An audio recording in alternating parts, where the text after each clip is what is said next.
Good morning, class. Today I'm going to discuss and persuade you why I believe my pot of coffee is the best. In order to do that, I'm going to go over a few different things. One being the strength of the coffee, very important. What I think is the most important when you first thing in the coffee. Secondly, is the water used. It's also very important. Third, the amount of time that you can have the pot of coffee sit in the hot plate before it starts getting burnt and going bad. The art of making coffee. It's an ancient one. It's been around for a long time. And I'm pretty sure no matter who's made a pot of coffee, they thought theirs was the best. But I haven't had mine. I think I've mastered the perfect calculation for the perfect tasting coffee. Now, it's not too strong, so it doesn't taste like I'm trying to start a diesel engine. And it's not too weak. It doesn't taste like I'm giving you hot water or something like that.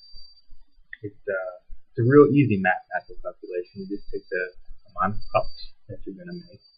And in my instance, it's 6. 6 cups is good for me for the day. You take 6 cups and you divide that in half, and you got yourself the scoops. So I use 3 scoops, and nothing special about the scoop. You just stick the spoon in there. I use a tablespoon, a plastic one actually, but you can go to Bed Bath & Beyond and buy one of them doohickeys that are specifically for getting coffee out of a can.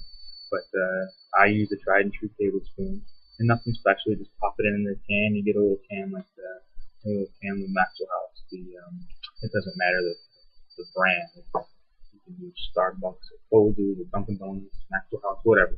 It's not the brand that's important. It's the scoop setup. So remember, the formula is take the cups that you're going to drink, slice it in half, and that's the amount of scoops. Nothing like heaping. You don't need to shave off the top or anything. Like just dig it in there and go to town. I brought this over from the coffee maker because it's a lot easier to pull that off. And this is where the filter goes. So I'm going to pop those 3 scoops into that. And while I'm doing that, I'm going to remind you to be careful when you're putting scoops in there, because you don't want it to miss the filter and go down into the extractor, and then you're going to be eating the coffee rather than drink it. And I think it's probably a little bit better to just simply drink the coffee. I highly suggest that, because I can't speak I can't speak for the coffee that you eat, only the coffee that you make. Anyway, moving on.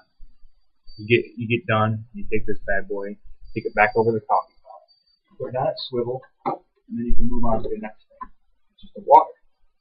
You get the water, and I advocate for tap water.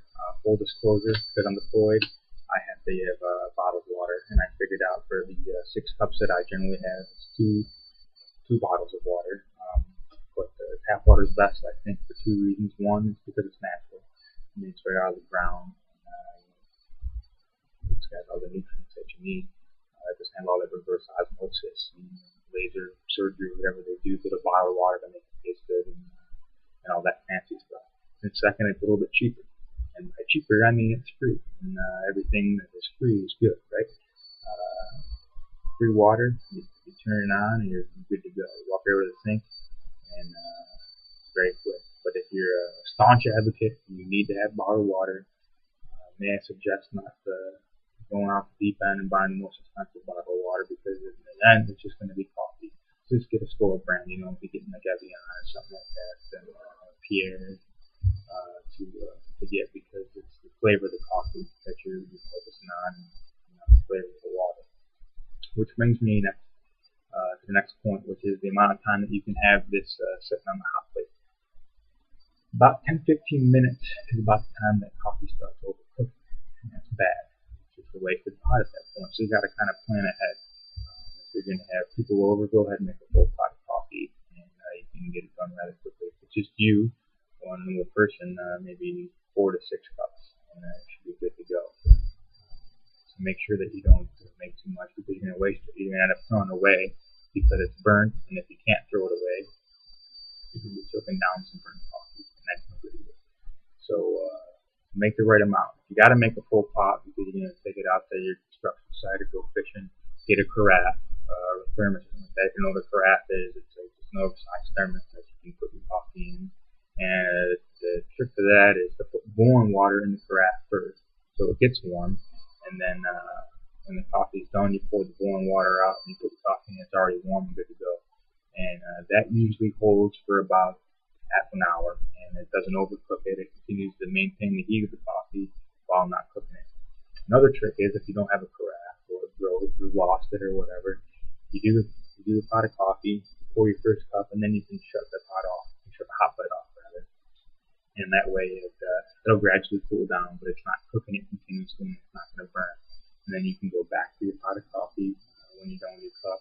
And if it's a little bit cool, you can pop it in the microwave, and you'll be good to go after that. So, in conclusion, I told you the perfect amount. Remember the mathematical formula. Slice it in half for the cups. If you're having 6 cups, 3 scoops. 4 cups, 2 scoops. 9 cups, 4.5 scoops. Real simple. Get a calculator if you need it. Remember the water. I'm an advocate for the free tap water, and for obvious reasons. And remember the hot plate. About 15 minutes, you're past the point of no return for that nasty coffee and that burnt taste. You don't want that. It's not a truck stop coffee. You know what I mean? So get ready to enjoy your new favorite coffee for this evening. Thanks.